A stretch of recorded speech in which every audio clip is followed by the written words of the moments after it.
It is here that the inability of natural science to give man an understanding of himself shows itself in all its poverty.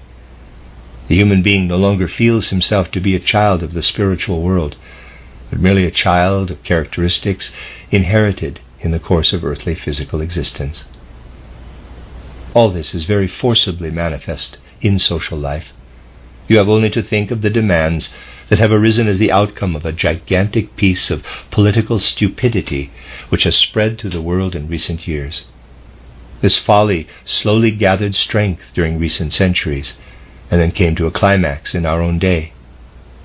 The great crisis of the second decade of the 20th century was ushered in when those who were supposed to be leading the several nations, who at any rate held positions which imply leadership, and yet understood nothing of the situation mankind is in, when these people began talking about organizing mankind according to the will of its individual nations.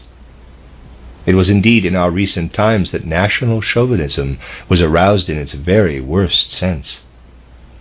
And it is national chauvinism that is ringing through the whole civilized world today. This is merely the social counterpart of the utterly reactionary worldview that tries to trace everything back to inherited characteristics.